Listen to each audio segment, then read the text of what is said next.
Assalamualaikum dan salam sejahtera. Anda bersama saya Hafiz Dosen dan ini Pastikan Sahih. Kita mulakan dulu dengan pemakluman berita palsu yang dikeluarkan oleh Pasukan Respon Pantas Kementerian Komunikasi dan Multimedia Malaysia. Majlis Keselamatan Negara MKN menafikan dakwaan bahawa Perintah Kawalan Pergerakan PKP tahap 3 akan dilaksanakan dari 15 April sehingga 15 Mei 2020. Dalam pada itu, MKN juga menafikan dakwaan berkenaan saman tanpa budi bicara bagi tempoh PKP seperti yang ditularkan. Saman bagi RM300 jika menaiki kereta lebih daripada seorang dan juga saman RM200 jika tidak memakai penutup mulut dan hidung, dan juga saman sebanyak RM150 jika keluar rumah pada jam 10 malam dan ke atas, dan kesemua saman yang dinyatakan itu adalah palsu. Dan seterusnya, Pejabat Kesihatan Daerah PKD Hulu Langat menafikan pihaknya telah mengeluarkan satu mesej yang memaklumkan seorang penyelia di stesen Shell Sungai Ramal positif COVID-19. Baik, seterusnya, Lembaga Hasil Dalam Negeri Malaysia LHDNM menafikan dakwaan bahawa pihaknya meminta maklumat peribadi dan perbankan menerusi SMS berhubung bantuan prihatin nasional. Dan dalam pada itu, DBKL juga menafikan telah mengeluarkan notis pembatalan Bazar Aidilfitri di Jalan Raja Kuala Lumpur bagi tahun 2020 sebagai mematuhi Perintah Kawalan Pergerakan. Baik, seterusnya, Kementerian Pembangunan Wanita, Keluarga dan Masyarakat KPWKM menafikan kenyataan yang mengandungi senarai nombor telefon pegawai-pegawai mengikut negeri bagi tujuan permohonan bantuan COVID-19 dan sumbangan NGO.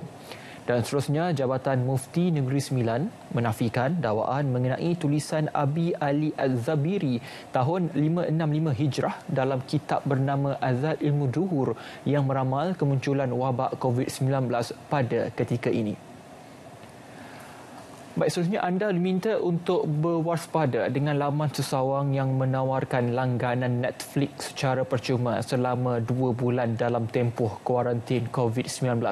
Jadi anda di luar sana perlu berhati-hati dengan laman web yang disebarkan supaya maklumat peribadi anda tidak jatuh ke tangan orang lain.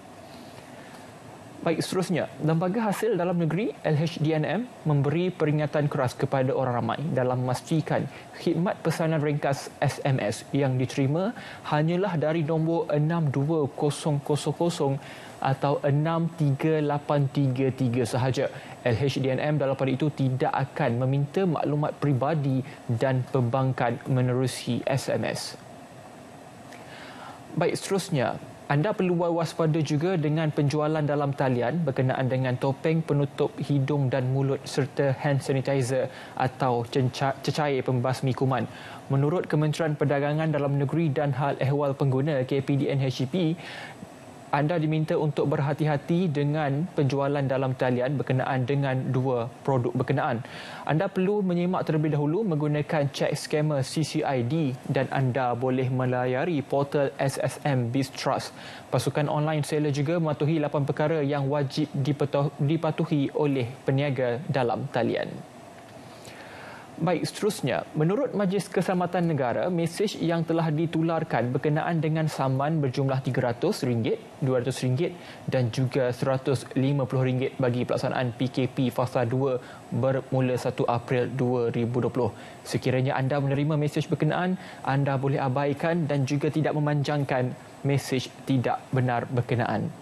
Baik, sekali lagi kami kongsikan kepada anda berkenaan dengan notis pembatalan Bazar Aidilfitri di Jalan Raja kononnya dari DBKL adalah tidak benar. Seperti anda dapat saksikan ketika ini di kaca TV anda, ini adalah rupa notis yang dikeluarkan oleh DBKL berkenaan dengan dakwaan bahawa Bazar Aidilfitri di Jalan Raja telah pun dibatalkan. Maklumat berkenaan adalah tidak benar. Baik, seterusnya, dakwaan pertambahan satu kes positif COVID-19 di Taman Kajang Mewah adalah palsu. Sejak semalam, berita berkaitan ini telah disebarkan oleh pihak yang tidak bertanggungjawab. Pejabat Kesihatan Daerah Hulu Langat memaklumkan bahawa sebaran mesej tersebut adalah palsu.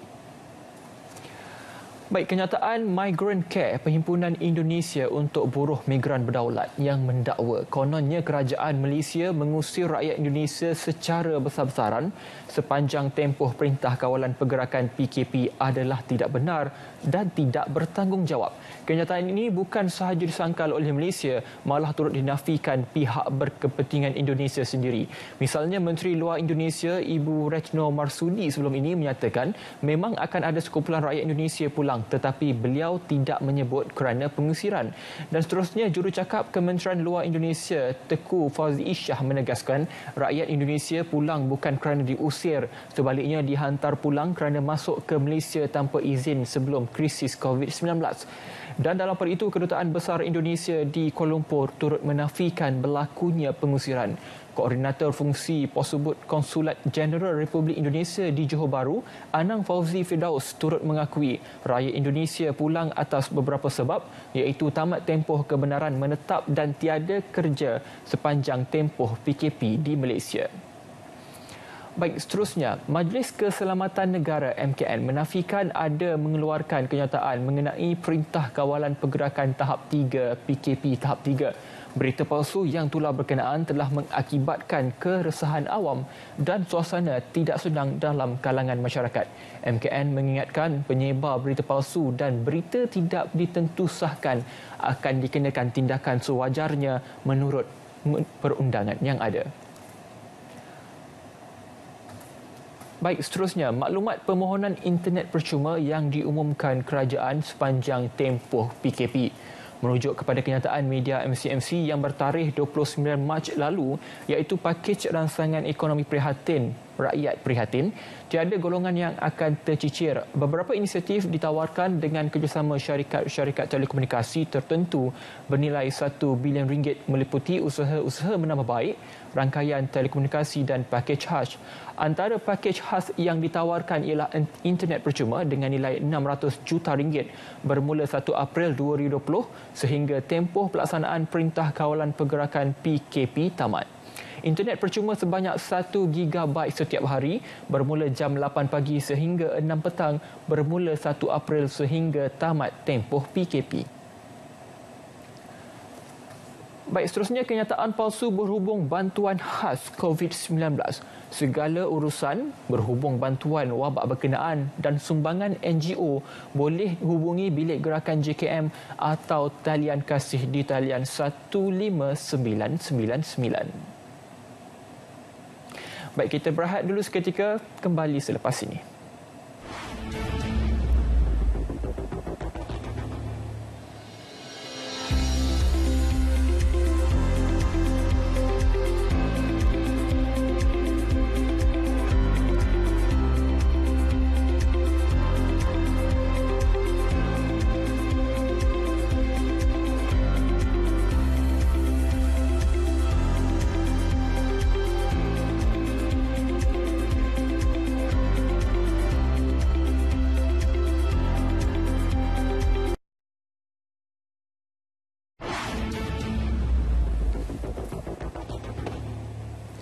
Baik, bertemu kembali dalam Pastikan Sahih, dan untuk segmen berikutnya kita akan kongsikan kepada anda berkaitan dengan hebahan yang kita perlu maklumkan kepada anda berkenaan dengan penipuan dalam talian. Baik, anda perlu perhatikan satu persatu kenyataan ini kerana ketika ini banyak pihak yang tidak bertanggungjawab sudah melakukan modus operandi untuk mendapatkan maklumat peribadi anda berkaitan maklumat perbankan dan juga kata laluan dalam talian. Jadi anda perlu berhati-hati sekiranya anda menerima maklumat ini dan perlu tentu sahkan dan juga menghubungi pihak-pihak berkuasa untuk mendapatkan kesahihannya. Baik, seterusnya kita ingin kongsikan juga kepada anda berkenaan dengan Bantuan Prihatin Nasional BPN yang telah diumumkan oleh Yang Amat Berhormat Perdana Menteri baru-baru ini. Anda perlu menyemak dan juga mengenal pasti dulu sumber yang anda terima berkaitan dengan nombor telefon khususnya yang meminta maklumat peribadi atau istilahnya phishing kepada anda. Jadi anda perlu menyemak dahulu nombor seperti yang kami kongsikan kepada anda, hanya nombor 62000 sahaja yang sah daripada LHDNM Dan berikut juga kita kongsikan kepada anda maklumat berkaitan dengan pengumuman daripada Bantuan Prihatin Nasional. Sekiranya anda menerima email daripada LHDNM, anda perlu tenang kerana ini adalah email rasmi yang dikongsikan ataupun yang diterima kepada anda daripada Lembaga Hasil Dalam Negeri Malaysia, khususnya berkaitan dengan Bantuan Prihatin Nasional Prihatin yang diumumkan baru-baru ini. Dan seterusnya, anda perlu mengelak diri anda daripada menjadi mangsa wabak COVID-19 dan anda juga perlu mengelakkan diri anda daripada menjadi mangsa penipuan dalam talian.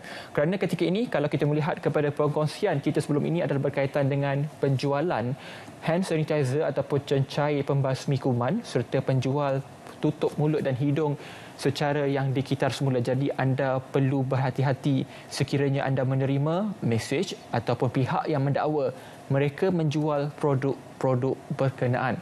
Baik, untuk makluman secara keseluruhannya, untuk anda menikmati ataupun mendapatkan maklumat benar berkenaan dengan berita yang ditularkan, anda boleh ke laman web sebenarnya.my dan juga anda boleh mengikuti perkembangan secara keseluruhannya di laman media sosial MCMC. Anda boleh ikuti MCMC di Instagram, dan juga di Twitter serta Facebook, kerana di situ maklumat lebih pantas dan lebih cepat dikongsikan oleh MCMC berkaitan segala berita tidak benar, khususnya ketika dunia dan Malaysia dilanda wabak COVID-19. Baik, kita akan perincikan lagi perbincangan kita dalam Pastikan Sahih petang ini jam 6.30 petang di saluran berita ATM TV 123 My Freeview dan juga di TV1. Assalamualaikum, terima kasih kerana menonton. Salam hormat.